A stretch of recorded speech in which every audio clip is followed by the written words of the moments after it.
किम्स पालित होइछि विश्व फिजियोथेरापी दिवस। चलित वर्षर थीम मेरुदंड जनित जंत्रणा फिजियोथेरापी माध्यम निराकरण एवं सामाजिक सचेतनता सृष्टि करने लक्ष्य।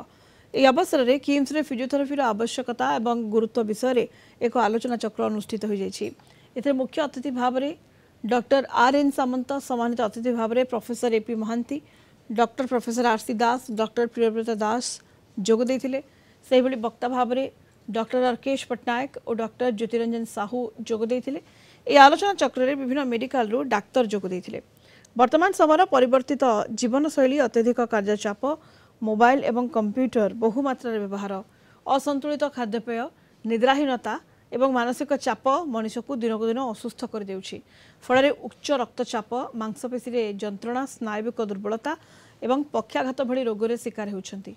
साधारणतः यह रोग अधिकरू अधिक समय धरी गोटे स्थान में बसी रहुथिबा एवं महिला मानक जीवनशैली कारणरू अंटा व्यथा, मेरुदंड जनित जंत्रणा अधिक बढ़ी जाए। विश्व में 80% लोके एथिरे पीड़ित होउछंती। केवल वयस्क नुहंती, एबे एथिरे 50% अधिक युवपीढ़ी शिकार होउछंती। एथिरु मुक्ति और निराकरण करबा एही आलोचना चक्रर मुख्य उद्देश्य।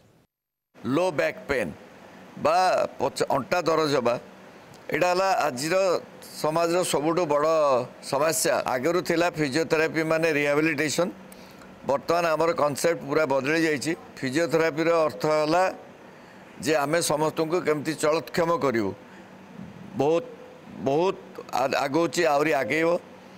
समस्त प्रकार चिकित्सा बर्तमान फिजियोथेरापी हो पार्ची एवं किम्स विशेषतः समस्त उन्नततम जंत्रपाति आम पाखे अच्छी। आउटडोर एक्टिविटीज पिला मानकर कमी जाउची, जोटा कि सूर्यकिरण न बाजिबारु विटामिन D3 डिफिशिएंसी होबारु बैक पेन भी गोटे कारण।